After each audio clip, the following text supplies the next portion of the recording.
कितने दिन खुश है? प्रभु की महिमा की सब खुश है। किसी के जीवन में कुछ कष्ट तो है नहीं, सब कुछ है। प्रभु की महिमा हो। हम आज की जो पाठ है निकालेंगे मत्ती लिखी सुसमाचार उसका 4वां अध्याय वचन 1 से लेकर 10 तक हम निकाल के रखेंगे। मत्ती लिखी सुसमाचार उसका 4वां अध्याय वचन 1 से लेकर 10 तक। वचन में पढ़ने से पहले हम अपनी आंखों को बंद कर दो, प्रभु की ओर देखिए।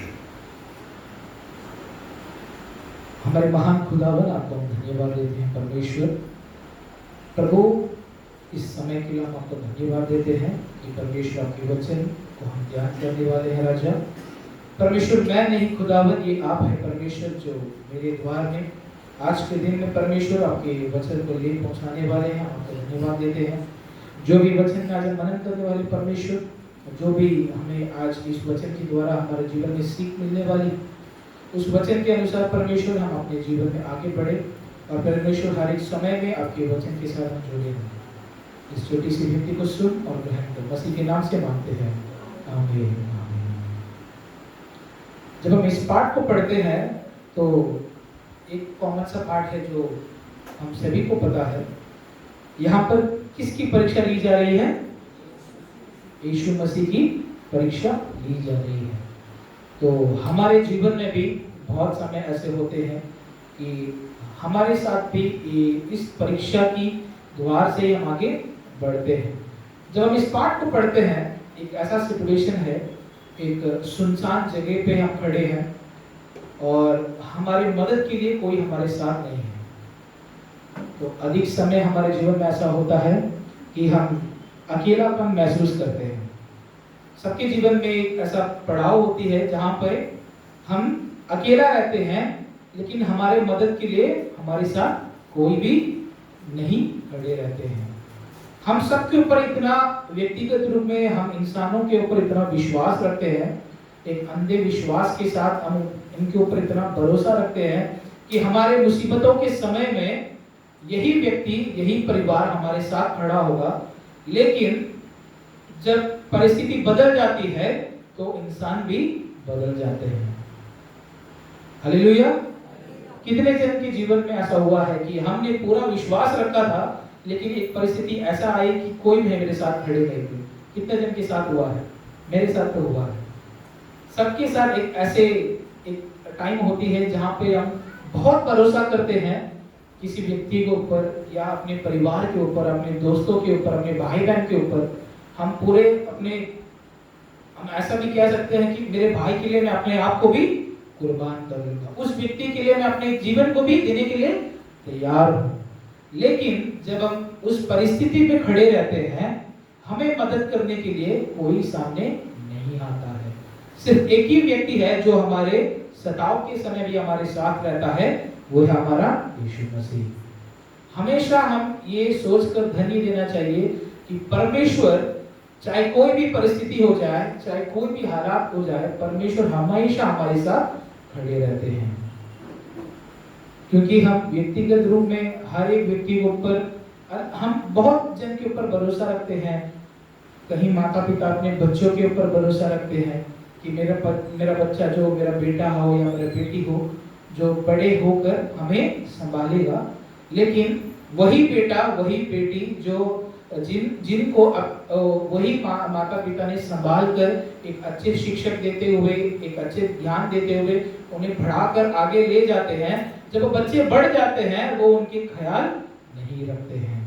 बहुतों को हम देखते हैं, बहुत सारे, जब आप आश्रम में जाते हो, बहुत सारे ऐसे माँ पिता है जो आज भी बैठ के रोते हैं कि मेरा बच्चा मुझे ख्याल नहीं करता है। जिस बच्चे को हम इतना लाड प्यार से हमने पाला है, वही बच्चा आज के दिन हमारे साथ नहीं है। तो यहाँ पर भी हम जब देखते हैं, पहला वचन पढ़ेंगे, 4वां अध्याय का पहला वचन पढ़िएगा।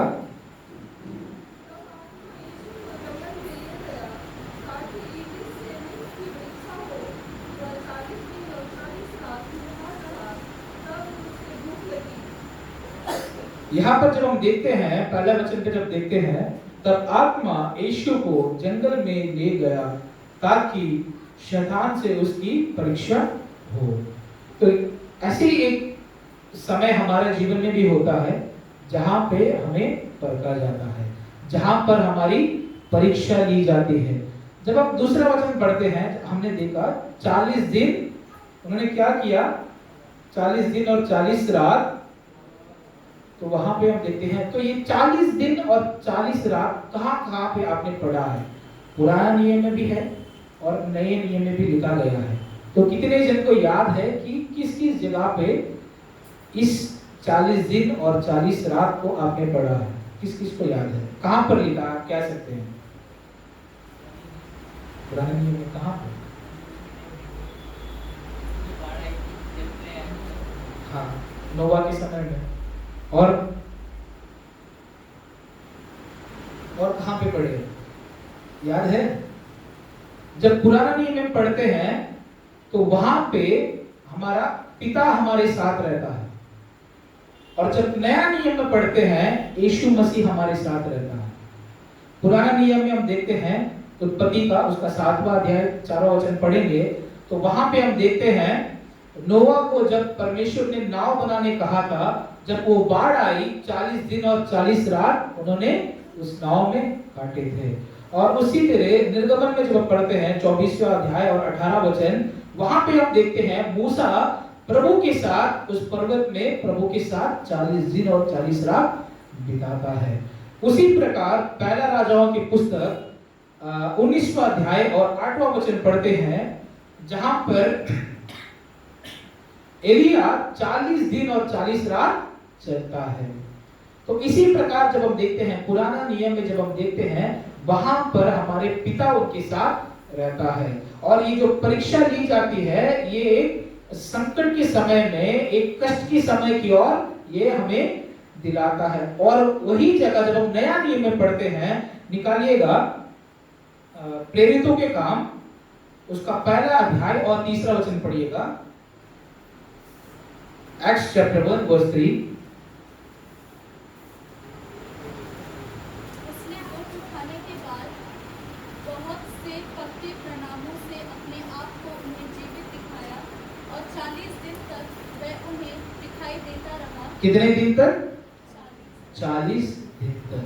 जब हम पुराना नियम और नया नियम में हम जब कंपेयर अंतर देखते हैं, पुराना नियम में पिता क्या करता है, जो उनके प्रीस्ट लोग हैं, जो प्रभु के सम्मुख में रहते हैं, उन सबों को परमेश्वर ने आज्ञा दी है। लेकिन जब हम नया नियम में देखते हैं, परमेश्वर कहाँ रहता है?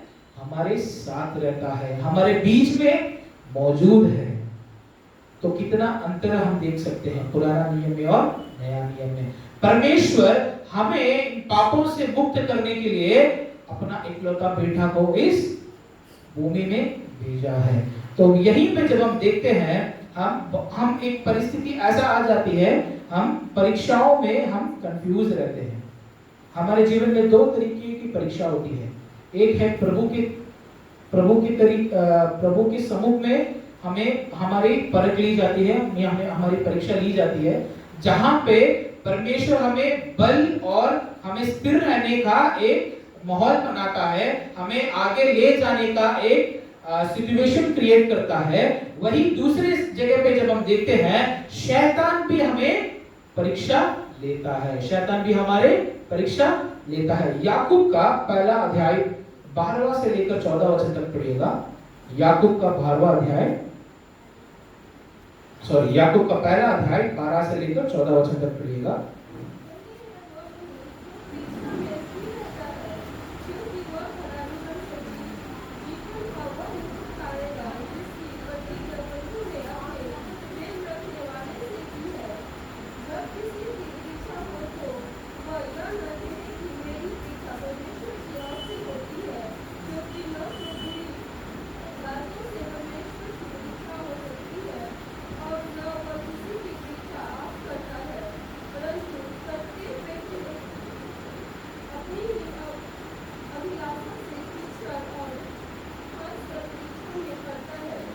परंतु प्रत्येक व्यक्ति अपनी ही अभिलाषा से खींचकर और फंसकर परीक्षा में पड़ता है।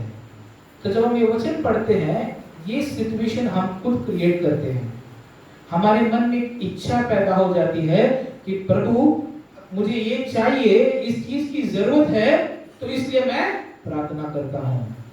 हम लालच में आकर प्रभु की सम्मुख में प्रार्थना करते हैं, लेकिन परंतु हमें प्रभु की सम्मुख में अपने आप को अर्पण करते हुए, प्रार्थना करते हुए आगे बढ़ना है। लेकिन हम प्रभु के सम्मुख में हम क्या करते हैं, एक बैरियर क्रिएट कर देते हैं कि परमेश्वर मुझे इस चीज की जरूरत है, तो मैं आपके सम्मुख में प्रार्थना करता हूं। मुझे ये चीज की कमी है, मुझे ये चीज कैसे भी मुझे चाहिए, कुछ भी करूं, लेकिन ये चीज मुझे जरूरत है, मुझे कैसे ना भी कैसे करके मुझे इस चीज को पाना है। वो गलत है, क्योंकि बहुत भाई बहन को मैंने देखा है जो एक चीज के पीछे इस दुनिया में, इस व्यक्तिगत जीवन में एक छोटे से कार्य को लेकर उसे पाने के लिए गलत रास्ते पे भी उलझ जाते हैं, गलत कार्यों में भी उलझ जाते हैं। लेकिन परमेश्वर कहता है, जब परमेश्वर हमारे जीवन में परीक्षा लेता है तो हमें आगे बढ़ाने के लिए और हमारे जीवन में बढ़ावा देने के लिए हम उस चीज से कैसे बाहर निकले, ताकि हमारे जीवन में शैतान जब परीक्षा करता है, उस परीक्षाओं से हम कैसे बाहर निकलने के लिए प्रभु हमें परीक्षा लेता है। लेकिन हम इसके बीच के अंतर को पहचान नहीं पाते हैं और कुछ कार्यों में उलझ जाते हैं। जब हम इस मत्ती के 4 में जब पढ़ते हैं, शैतान किसकी परीक्षा लेता है? यीशु मसीह की परीक्षा ले रहा है। भले ही वो उसे पता है किसके सम्मुख में वो खड़ा है, किसके विरुद्ध में वो खड़ा है, लेकिन वो उतने धैर्य के साथ प्रभु के विरोध खड़ा होकर प्रभु की परीक्षा लेता है। हम जिस चीज के पीछे हम दौड़ लगाते हैं, वो हम उस इच्छा या हमारे उस डिजायर की वजह से हम दौड़ते हैं। जो वो इच्छा और जो डिजायर है, वो हम खुद उस चीज को पैदा करते हैं, उस सिचुएशन को हम खुद क्रिएट करते हैं। लेकिन जब प्रभु हमारे जीवन में कुछ कार्य रचता है, जब हम पढ़ते हैं वचन में भी हम पढ़ते हैं कि हमारे सोच और हमारे सोच विचार अलग है, लेकिन प्रभु ने जो हमारे लिए सोचा है, प्रभु ने जो हमारे लिए विचार सोच कर रखा है, वो हमारे सोच से भी बहुत बड़ी है। हम उस चीज को और हमारे सोच को कभी तुलना नहीं कर सकते हैं। तो जब हम पढ़ते हैं, हम एक चीज के पीछे बहुत दौड़ते हैं, उसी की जगह हम एक समय होता है, चाहे वो 1 महीना हो या 1 साल हो, जो यहाँ पे ऐसे भी बैठे हैं, बहुत भाई बहन लोग बैठे हैं, बहुत अंकल लोग बैठे हैं, जिनको पता है कि इतने साल के इंतजार के बाद उनको प्रभु ने आशीष दी है। क्योंकि समय लगता है। प्रभु जब आपको आशीष देता है, वो छत फाड़ कर आपको आशीष देता है। हालेलुया। जितने जन प्रभु के वचन में मनन करे, उनको पता है जब कभी भी प्रभु आपको आशीष देता है, आप सोच भी नहीं सकते हैं कि प्रभु आपको इतना आशीष देते हुए आगे ले चलता है। लेकिन उस आशीष को पाने के लिए हमारे जीवन में कुछ परीक्षाएं ऐसे होती है, कुछ समय ऐसा होता है, हमें कठिन समय में हमें उस समय से हमें गुजरना पड़ता है। यहाँ पर जब हम पढ़ते हैं तो शैतान 3 तरीकों से प्रभु की परीक्षा लेता है। जब हम तीसरा वचन पढ़ते हैं, उसमें हम पहला परीक्षा को देखते हैं, वो है शारीरिक रूप से प्रभु की परीक्षा करता है। तीसरा वचन पढ़िएगा, मत्ती का 4 उसका तीसरा वचन पढ़िएगा।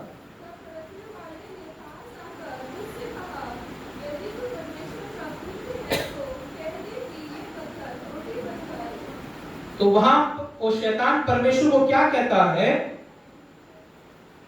यदि तू परमेश्वर का पुत्र है तो कह दे कि ये पत्थर रोटियां बन जाए।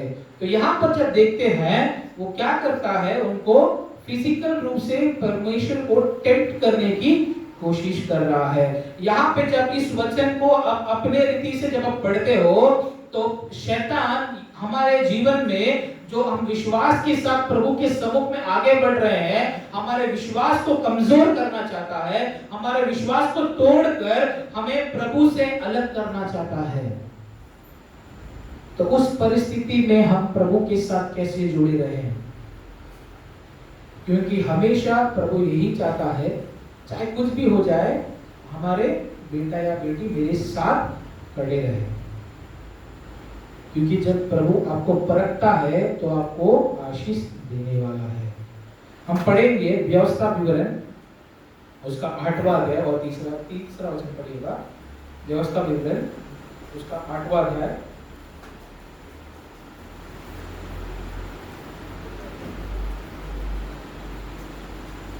उसने तुझको नम्र बनाया और भूखा भी होने दिया। फिर वह मन्ना जिसे ना तू और न तेरा पुरखी ही जानते थे, वही तुझको खिलाया, इसलिए कि वह तुझको सिखाए कि मनुष्य केवल रोटी ही से नहीं जीवित रहता, परंतु जो वचन यहोवा के मुख से निकलते हैं उन्हीं से वह जीवित रहता है। यहाँ पर जब हम पढ़ते हैं, परंतु जो वचन यहोवा के मुंह से निकलते हैं उन्हीं से वह जीवित रहता है। सिर्फ रोज की रोटी से हम जीवित नहीं रहते हैं। अगर प्रभु की कृपा हमारे ऊपर नहीं होती है, अगर प्रभु की आशीष हमारे ऊपर नहीं है, तो अगले दिन नहीं देख पाएंगे। प्रभु हर एक दिन आपके जीवन में एक नया दिन देखने की आपको आशीष देता है। बहुत भाई बहन ऐसे हैं जो कल सो गए, आज सुबह उठ नहीं पाए। जब हम सेंसस को रीड करते हैं तो हर एक दिन बहुत हजार से ऊपर व्यक्ति अपने जीवन को अंत कर लेते हैं, और कहीं बहुत व्यक्तियां अपने मृत्यु के पड़ाव पे रहते हैं जो आज के दिन नहीं देख पाए। लेकिन परमेश्वर कहता है सिर्फ और सिर्फ रोटी की वजह से नहीं, लेकिन प्रभु की वचन से, प्रभु जो कहता है उससे हम जीवित है। प्रभु के शब्द और प्रभु जो हमारे लिए जो बोलता है, जो वादा प्रभु ने आपको दिया है, उस वादे के अनुसार आज के दिन हम जीवित है। वहीं पढ़ते हैं व्यवस्था विवरण उसका 6 और उसका 16 वचन पढ़िएगा। तुम अपने परमेश्वर यहोवा की परीक्षा ना करना, जैसे कि तुमने मस्सा में उसकी परीक्षा की थी। तुम अपने परमेश्वर यहोवा की परीक्षा ना करना। लेकिन हम सब करते हैं ना ये चीज, प्रभु की परीक्षा लेते हैं। कितने जन ने किया है? कितने जन ने प्रभु की परीक्षा ली है? किसी ने नहीं किया है। सब भाग्यशाली है।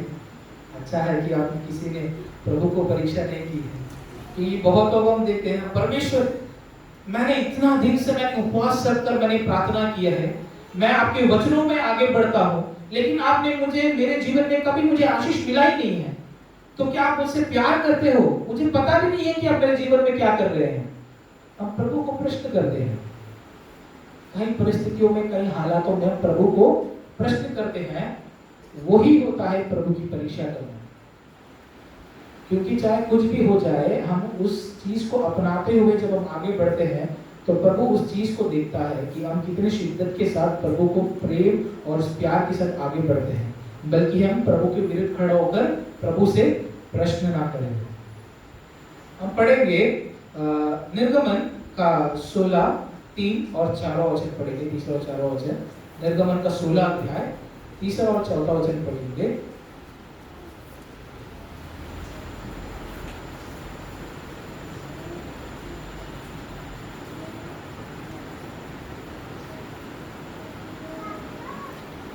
इस्राएली उनसे कहने लगे, जब हम मिस्र देश में मांस की हड्डियों के पास बैठकर मनमाना भोजन करते थे, तब यदि हम यहोवा के हाथ से मार डाले भी जाते तो उत्तम वही था। पर तुम हमको इस जंगल में इसलिए निकाल ले आए हो कि इस सारे समाज को भूखों मार डालो। तब यहोवा ने मूसा से कहा, देखो मैं तुम लोगों के लिए आकाश से भोजन वस्तु बरसाऊंगा, और ये लोग प्रतिदिन बाहर जाकर प्रतिदिन का भोजन इकट्ठा करेंगे। इससे मैं उनकी परीक्षा करूंगा कि ये मेरी व्यवस्था पर चलेंगे कि नहीं। तो यहाँ पर हम जब पढ़ते हैं, परमेश्वर कहाँ से मन्ना को बरसता है? कहाँ से मन्ना को बरसता है? आकाश से। और परमेश्वर कहता भी है कि प्रतिदिन की जो उनकी जरूरत है, उस दिन की, सिर्फ उस दिन के लिए वो अपने मन्ना को इकट्ठा करें। वहां पर भी हमारे लोगों को मतलब ये इच्छा होती है, हम थोड़ा ज्यादा बटोर लेंगे तो कल के दिन हम उसे खा लेंगे। वहां पर भी उनका इच्छा काम करती है। परमेश्वर का देह को उन्होंने नहीं देखा कि जिस जैसे उन्होंने कहा, प्रभु ने मूसा से कहता है मैं इन लोगों के लिए आकाश से मन्ना को दूंगा और इनको प्रतिदिन के लिए उनको जमा करके रखना है। लेकिन वहां पर भी हम इंसान लोग है ना, हमारा यही रहता है कि हमें थोड़ा ज्यादा मिल जाए तो अच्छा है। जो चीज हमें मिलती है उससे हम खुश नहीं रहते हैं। जो चीज हमें मिलती है उससे हम खुश नहीं रहते हैं, बल्कि हमारा मन यही कहता है थोड़ा और मिल जाता तो अच्छा रहता, थोड़ा और मिल जाता तो हमारे बैकअप के लिए हो जाएगा, कल के लिए हम उसे समेट के रखेंगे। लेकिन प्रभु वहां पे भी एक कार्य करता है, अगले दिन जब उठ के देखते हैं वहां पे मन्ना नहीं होता उनके पास। जिन्होंने उनकी जरूरत से ज्यादा समेट के रखा है, जब अगले दिन उठ के देखते हैं जो भी उन्होंने समेटा है वो वहां पे नहीं होता है। तो जब प्रभु ने आपको वादा किया है कि मैं आपको भोजन दूंगा, तो प्रभु जरूर देगा। आपको कल के लिए, कल को लेकर चिंतित रहने का जरूरत नहीं है। बस प्रभु की वादा और प्रभु की जो वचन है उसमें भरोसा करके हमें आगे बढ़ना है। जब हम रोड पे चलते हैं, जब कड़क धूप रहता है, तो जब हम रोड पे जाते हैं तो हम आगे देखते हैं पानी जैसा एक लेयर रहता है रोड पे। सबने देखा ना, जब गाड़ी पे हम जाते हैं जब बहुत तेज धूप रहती है तो हम रोड पे देखते हैं, हमें लगता है कि गीला है रोड, जब हम आगे बढ़ते हैं कुछ नहीं दिखता है। वो क्या हो जाता है, एवोपरेट हो जाता है उस गर्मी की वजह से। वैसी है हमारा दौड़ भी ऐसी रहती है, हाँ वहां पे दिख गया, वहां पे दिख गया, उस जगह पे खड़ा है, दौड़ते रहते हैं, आगे कुछ नहीं मिलने वाला है। जब तक आप प्रभु के वचन में आगे नहीं बढ़ते हैं, आप जितना भी दौड़ लो कुछ नहीं मिलने वाला है। क्योंकि बचपन में जब मैं गाड़ी में बैठता था, मैं पापा से पूछता था वहां पर पानी दिख रहा है, जब आगे बढ़ते कुछ नहीं दिखता है। वो जस्ट वो इवोपरेशन का एक प्रोसेस है जहां पे उस हीट की वजह से वो पानी इवोपरेट हो जाता है। लेकिन हमारा सोच यही रहता है कि वहां पर पानी है। हमारा दौड़ भी यही रहता है कि हाँ हम वहां तक पहुंचेंगे तो हमें जरूर कुछ ना कुछ मिल जाएगा। आगे दौड़ते कुछ नहीं मिलता है। वहां पे आपने जिस व्यक्ति को पर भरोसा रखा है, वो उस गेट के पास खड़ा है, वो कहता है मैं यहीं पे खड़ा हूं, आप दिखाते हैं, आप दौड़ के जाते हैं, व्यक्ति वहां पे रहता ही नहीं है। हम किसी के ऊपर भरोसा रखते हुए भी यही दौड़ लगाते हैं कि हाँ मेरे लिए कोई तो मदद करने के लिए कोई ना कोई तो खड़ा है, कोई नहीं रहता है। जब तक प्रभु के सम्मुख में विश्वास के साथ नहीं दौड़ते हैं तो आपके जीवन में हम किसी चीज को प्राप्त नहीं कर पाते हैं। जब हम प्रभु को भरोसा करते हैं, जबकि वहां पे कोई भी नहीं हो, लेकिन प्रभु कहीं ना कहीं से आपको मदद करता है। जैसे इन लोगों को, इजरायलियों के लिए प्रभु ने किया, आकाश से प्रभु ने मन्ना को बरसाया। तो हमारे जीवन में भी ऐसे बहुत सारी परिस्थितियां हैं जहां पर हम प्रभु को छोड़ते हुए अपने मन की बातों को लेते हुए इच्छाधारी कार्यों को आगे ले दौड़ते हैं। हम भूल जाते हैं कि परमेश्वर जो है हमारे लिए खड़ा है, जो प्रभु ने हमें सृष्टि किया है, जिस पिता ने हमें बनाया है, वो पिता हमारे साथ खड़ा है, हमारे बल बनकर खड़ा है। हम पिता को पीछे छोड़ के हम आगे भागते हैं हमारी इच्छाओं के लिए। तो पहला कार्य जब हमने देखा, शैतान प्रभु को शारीरिक रूप से प्रभु की परीक्षा लेता है। दूसरा चीज है प्रभु की मानसिक रूप से परीक्षा लेता है, उनके मन को इतना छोड़ने की कार्य करता है। जब 5वां वचन से लेकर 7वां वचन तक पढ़ेगा, मत्ती का 4:5 से लेकर 7 तक पढ़ेगा।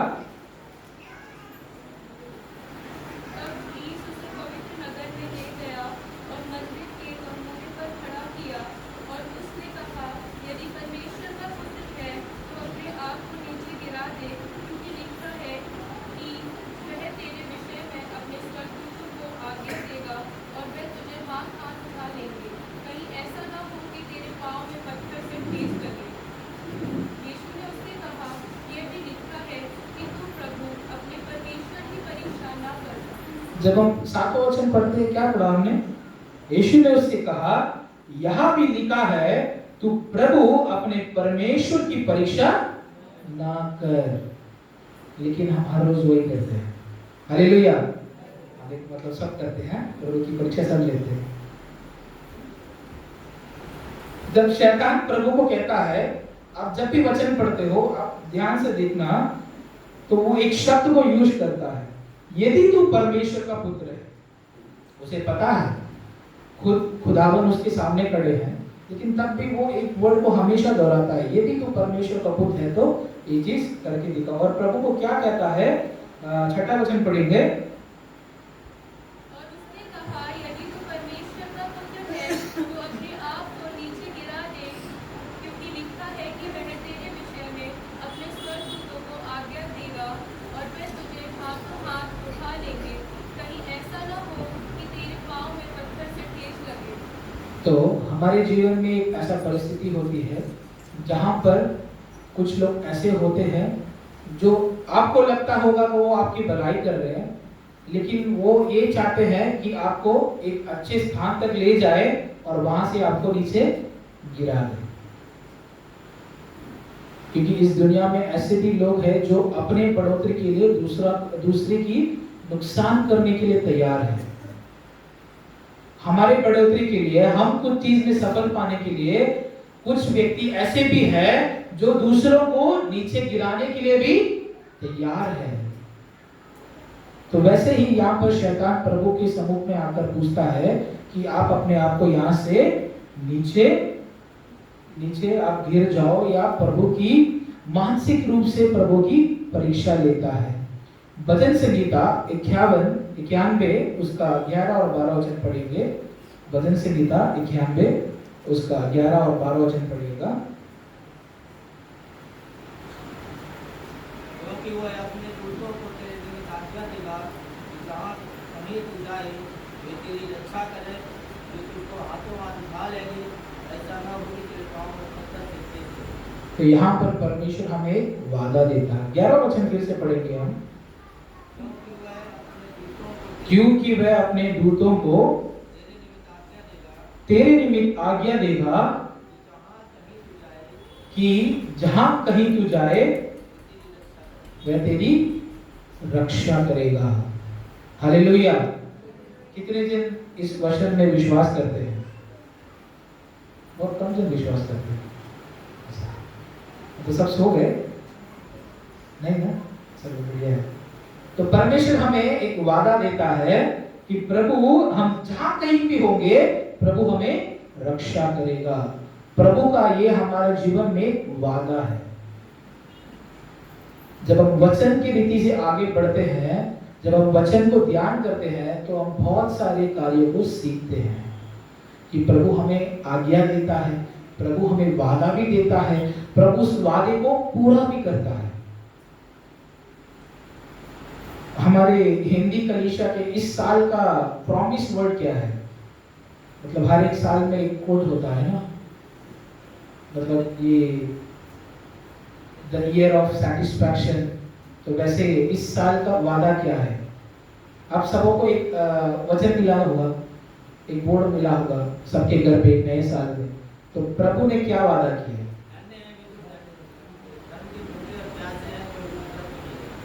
जो उन्हें तृप्त किए जाएंगे।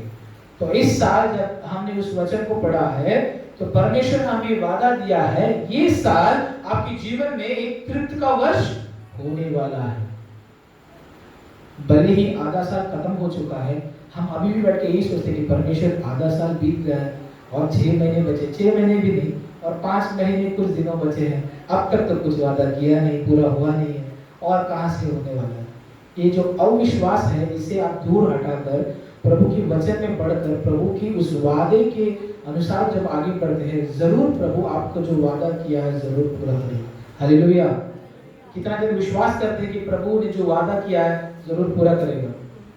हालेलुया। प्रभु की महिमा हो कि सबने हाथ उठाया कि प्रभु जरूर कुछ ना कुछ तो मेरे जीवन में करने वाला है।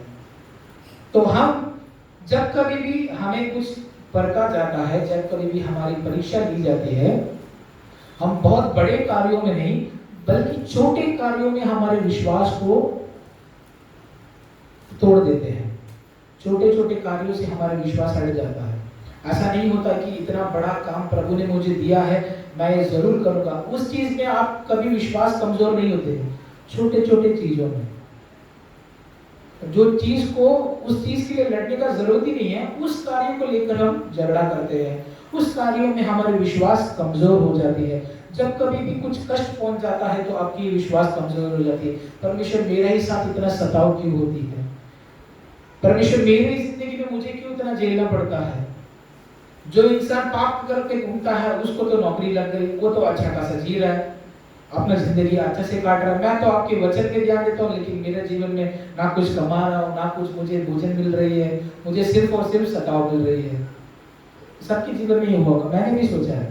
जब मैंने कॉलेज खत्म किया, अपना यूजी खत्म किया, मतलब मैंने जब गवाही दी, जब मैंने ज्वाइन किया, मैंने आपको बताया था कि बचपन में ही मुझे प्रभु की सेवकाई के लिए मुझे अर्पण किया गया था, क्योंकि मुझे बचपन में बहुत अधिक फिट्स आते थे।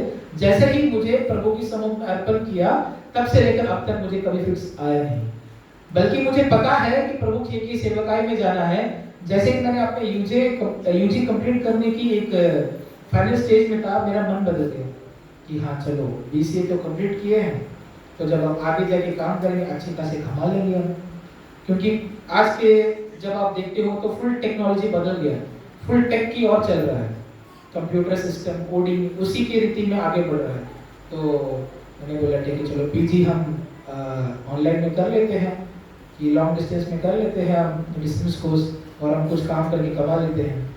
बराबर दिसंबर में एक मार मिली, बहुत बड़ी एक एक्सीडेंट हुई, तो उस दिन बच गया, प्रभु की कृपा था कि मैं बच गया।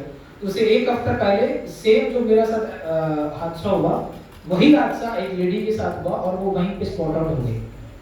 लेकिन प्रभु ने उसी अगले हफ्ते में मेरे साथ ये हादसा हो रही है, लेकिन प्रभु ने मुझे फिर से एक मौका दिया। जब मैं अस्पताल में एडमिट था, पापा ने मुझे याद दिलाया, तो तू तो कुछ और सोच रहा था कि आगे बढ़ने वाला है, काम करने वाला है, कमाने वाला है, कर ले, प्रभु ने और एक जीवन दिया है, इसे भी गंवाना है तो गंवा ले, नहीं तो प्रभु की सेवा कर ले। तो तब जाके एहसास हुआ कि कुछ तो मार मिल रहा है मुझे, मेरा ट्रैक को मुझे बदलना है। तो हम भी यही करते हैं कि जब मुझे, क्योंकि उस समय में मेरा यही मन था, क्योंकि जो मेरे दोस्त लोग थे जो अब मेरे साथ कॉलेज में पढ़ रहे थे, तो मैंने भी सारा एग्जाम दिया, हर एक चीज में पास हो जाता हूँ, लेकिन जो कैटेगरी होती है, सीट की अलॉटमेंट होती है, कैटेगरी में मुझे सीट नहीं मिलती थी। मैंने कम से कम जो 3 साल के समय में मैंने कम से कम 5 से 7 एग्जाम दिया, 7 एग्जाम में 5 एग्जाम में मैंने क्लियर किया, हर एक चीज मैंने क्लियर किया। सिर्फ जब अपॉइंटमेंट के डे होता है, कैटेगरी में मैं बाहर खा लेता हूँ। और जो बच्चे खाली बॉर्डर मार्क में पास होते थे, वो गवर्नमेंट जॉब में उनकी भर्ती हो गई, 40,000 50,000 कमा रहे। तो मेरा मन में भी यही था, चलो हम प्राइवेट सेक्टर में जाएंगे, इनसे अधिक कमाएंगे, हम भी कमा के अपने जीवन को आगे बढ़ाएंगे। ऐसा नहीं होता है। जब प्रभु ने आपको चुना है, प्रभु ने अपने कार्य को करने के लिए आपको चुन लिया है, आप कितने भी प्रभु से दूर भागो, कभी ना कभी आपको वापस आना ही है। वो प्रभु को पता है कि कहां से आपको यूटर्न मार के वापस प्रभु के सम्मुख में आना है। तो ये सारे कार्य सिर्फ और सिर्फ हमारे मानसिक रूप से जब हमारी परीक्षा होती है, तब हम जब यहाँ ये सारे चीज को सोचते हैं। भजन संहिता उसका 34 और उसका 8वां वचन पढ़िएगा। भजन संहिता 34 और उसका 8वां वचन पढ़िएगा। परख कर देखो कि यहोवा कैसा भला है, क्या ही धन्य है वह पुरुष जो उसकी शरण लेता है। जब इंग्लिश में पढ़ते हैं वो एक कोट्स जैसा बन जाता है, taste and see the Lord is good. कभी आपने प्रभु की सम्मुख में प्रभु के वचन को परखा है? किन सबों ने प्रभु के वचन को परख किया है? मतलब सिर्फ एक ही आप दिख रहा है और कोई बाइबल पढ़ता ही नहीं, मतलब घर पे खाली संडे के दिन आके बाइबल खोल के बैठ जाता है, हालेलुया, और सब हालेलुया भी बोल रहे हैं। मतलब सब मजे में जो बोल रहे हैं बस सुनेंगे और जाएंगे। ऐसा नहीं होता है। हम घर पे भी हमें समय देना पड़ता है, प्रभु के वचन में आगे बढ़ना पड़ता है, प्रभु के साथ जो बॉन्डिंग है उसे हमें बरकरार रखना पड़ता है। हमने पहला देखा शारीरिक परीक्षा ली, और दूसरा हमने देखा मानसिक परीक्षा हुई प्रभु के साथ, और तीसरा है आत्मिक परीक्षा लिया है।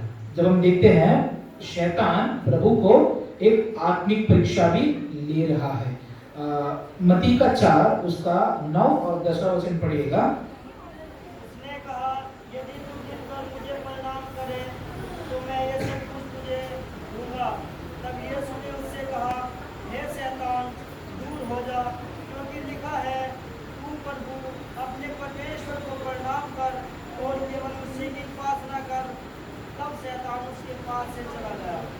तो जब हम देखते हैं तो जब हम पढ़ते हैं वो क्या करने बोलता है, परमेश्वर को प्रणाम करने बोलता है। जब हम अपने स्टाइल में, जब हम आज की सिचुएशनशिप में हम जब ले जाते हैं तो हम प्रभु की आराधना करते हैं, महिमा करते हैं।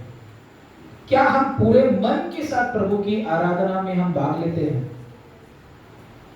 क्योंकि जब हम प्रभु के सम्मुख में प्रार्थना करते हैं, आराधना में भाग लेते हैं, मतलब मैंने बहुत जगह देखा है, जब भी आराधना चलती है, वर्शिप चलती है, जब कभी हम आंख खोल के देखते हैं तो आराधना के बीच में भी बहुत जन बैठे रहते हैं जो आंख खोल के प्रार्थना करते हैं। मतलब समझ नहीं आती है कि आंख खोलते हुए प्रार्थना कैसे करते हैं।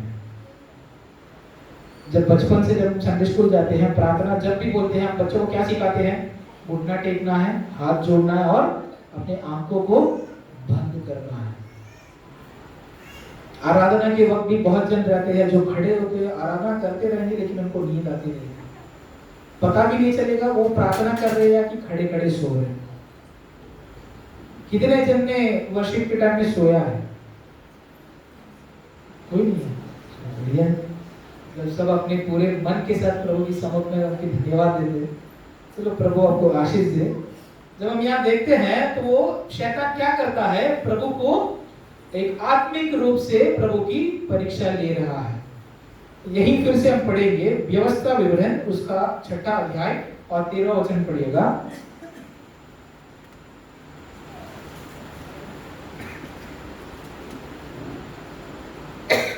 अपने परमेश्वर यहोवा का भय मानना, उसी की सेवा करना, उसी के नाम की शपथ खाना। तो यहाँ पे लिखा है अपने परमेश्वर यहोवा की भय मानना, उसी की सेवा करना है, और किसी के बातों को लेकर आपको घबराने का जरूरत नहीं है। जब आप प्रभु की ओर बढ़ते हैं, जब आप प्रभु की वचन में आगे बढ़ते हैं, तो किसके लिए आपको डरना है? किसी व्यक्ति के लिए, किसी मनुष्य की रीति से अगर आपको सताव आ रहा है तो उस चीज को लेकर आपको डरने की कोई चिंता नहीं है। सिर्फ और सिर्फ आपको प्रार्थना करने से बस है। हमें अपने आप को आत्मिक रूप से हमें अपने आप को बिल्ड करना है, ताकि हम चाहे कुछ भी हो जाए, चाहे कितने भी शैतान हमें हमारे विश्वास को कमजोर करने की वो सोचे या हमें तोड़ने की कोशिश करे, लेकिन हमें आत्मिक रूप से अपने आप को इतना स्थिर बनाना है कि हमें वो तोड़ ना पाए। एक वचन में हमेशा बोलता हूँ, मत्ती का 6 और उसका 35 वचन, किसको याद है? मत्ती का 6 और 33 वचन किसको याद है?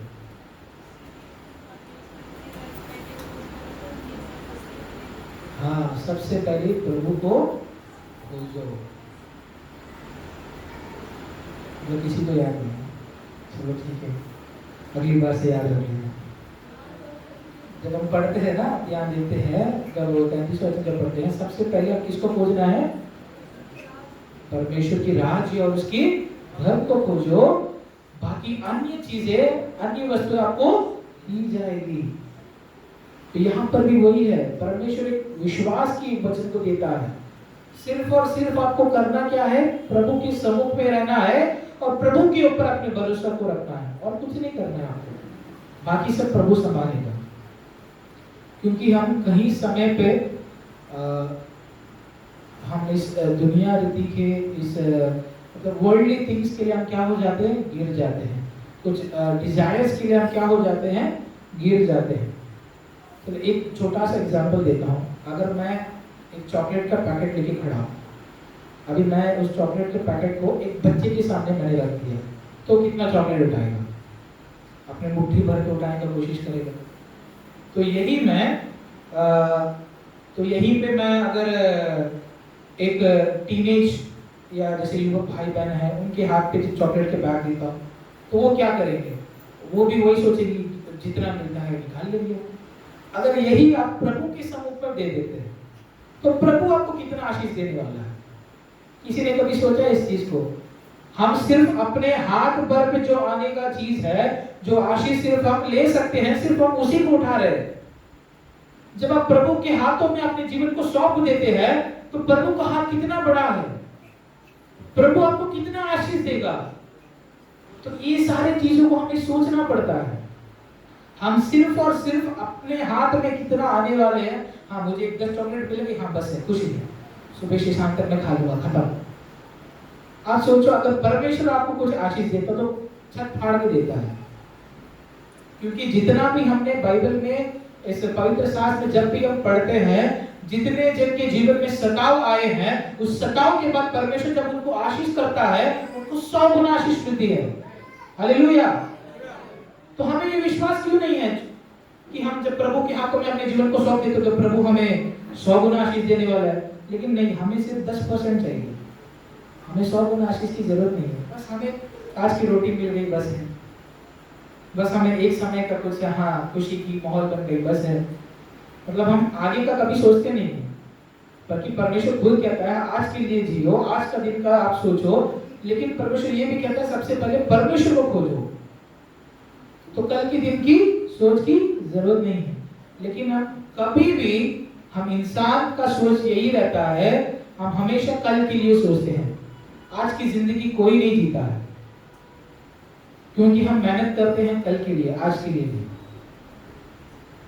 क्योंकि जब कभी भी आप अपने आप को कभी घर पे बैठ के आप सोचना कि कितने जन आज के लिए, आज के दिन के लिए जी रहे हैं। हम हमेशा अपने फ्यूचर के बारे में सोचते हैं, आगे क्या होने वाला है, कल के दिन क्या होने वाली है, हम आगे कैसे बढ़े, आगे हम उस स्थान पे कैसे पहुंच जाए।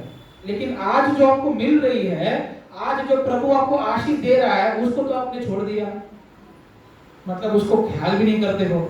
जब किसी को है ना, जब अभी मेरे पास ये मोबाइल मुझे दिया है, पापा ने मुझे एक नया मोबाइल दे दिया, तो मैं अभी इसके साथ खुश हूँ तो मैं ठीक हूँ। नहीं, मुझे ये नहीं चाहिए, मुझे आईफोन चाहिए, मुझे 1.5 लाख का फोन चाहिए। जो मतलब जो आपके हाथ से बाहर है उसी के लिए दौड़ रहे हैं। नहीं भैया, मुझे तो वही फोन चाहिए। नहीं, मुझे आज सुबह मुझे ब्रेड नहीं चाहिए, मुझे नूडल्स बना के दे दो या रोटी बना के सब्जी दे दो। कोई कोई वो ब्रेड के लिए भी रो रहा है। जब हम बाहर जाके हम देखते हैं ना, जब सिग्नल से जब हम क्रॉस करते हैं, कहीं फ्लाईओवर्स के नीचे से जाते हैं, तो देखते हैं उनको एक टाइम की रोटी मिलने के लिए वो क्या करते हैं, बहुत मेहनत करते हैं। एक टाइम की रोटी नहीं मिल रही है, हमें 3 टाइम का हमें मेनू भी पता है, तब भी नहीं, मुझे ये नहीं चाहिए, हमें तो मतलब ऑर्डर चाहिए, मतलब हाँ मुझे आज ये नहीं है, कुछ और मिल जाएगा, मुझे वो पसंद नहीं है, कुछ और मिल जाएगा। हम ऑप्शन के लिए चलते हैं। जो आशीष हम पाके आज बैठे हैं उसे कभी हम नहीं सोचते हैं। पहला कुरिन्थियों का पुस्तक उसका 10वां अध्याय और 13वां वचन पढ़िएगा। पहला कुरिन्थियों का पुस्तक उसका 10वां अध्याय और उसका 13वां वचन पढ़िएगा। तुम किसी ऐसी परीक्षा में नहीं पड़े जो मनुष्य के सहने से बाहर है। परमेश्वर सच्चा है और वह तुम्हें सामर्थ्य से बाहर परीक्षा में ना पड़ने देगा, वरन परीक्षा के साथ निकास भी करेगा कि तुम सह सको। कभी परमेश्वर आपकी सहन से बाहर की परीक्षा आपको कभी नहीं लेने वाला है। अगर प्रभु आपकी परीक्षा कर रहा है, प्रभु आपकी परीक्षा ले रहा है, तो प्रभु आपके लिए जरूर एक द्वार खोल के रखा है। जैसे इस चर्च का दरवाजा खुला है, तो वैसे ही हमारे जीवन में भी प्रभु एक द्वार तैयार करके रखा है। जब आपको परीक्षा ली जा रही है, जब आपको परखा जाता है, तो आपको सॉल्यूशन भी परमेश्वर क्रिएट करके दे रहा है, लेकिन हम उस दरवाजे तक नहीं जाते हैं। हम सिर्फ आगे की तरफ ही देखे बैठेंगे, तो पीछे जो दरवाजा खुली उसको तो देखते ही नहीं है। परमेश्वर जब आपको कुछ सताव देता है, कुछ परीक्षा ले रहा है, तो उसकी सॉल्यूशन भी परमेश्वर खुद देता है। लेकिन सिर्फ हमें उस चीज की मेहनत करनी है और उसे खोजना है। क्योंकि वचन में खुद लिखा, आपकी सहन से बाहर की परीक्षा आपकी कभी नहीं ली जाती। लेकिन जब हमारी परीक्षा होती है, हम तो बस परमेश्वर से मेरी जिंदगी में इतनी कमी होती, बाकी सब तो सही जी रहे, मतलब हमेशा आपको बोलने का आदत है ना, दूसरों को देख कर सोचने का बहुत आदत है हमें। वो तो अच्छा जी रहा है, मेरा क्या है? उसको तो अच्छे मजे में घूम रहा है, गाड़ी में घूम रहा है, कार में घूम रहा है, मेरे को साइकिल भी नहीं है, कम से कम पैर तो है चलने के लिए। किसी को कोई पाँव भी नहीं है आगे बढ़ने के लिए, व्हील चेयर में जा रहा है, स्टिक यूज करके चल रहा है। मतलब हम अपने जो परमेश्वर हमें दे रहा है उससे बाहर की बातें ही सोच के आगे उलझे रहते हैं। बस एक बार आप कोशिश करिएगा कि प्रभु के वचन के अनुसार आगे बढ़े, तो प्रभु आपको कितना आशीष देगा। हालेलुया। सिर्फ हमें इतना भरोसा रहना चाहिए कि जो कुछ भी परमेश्वर हमारे जीवन में करता है, कुछ ना कुछ कार्य के लिए जरूर करता है। अगर आज के दिन, अगर ये 6 महीनों, ये 7 महीने से आपके जीवन में कुछ परीक्षा चल रही है, तो आपको मतलब उदास होने का जरूरत नहीं है।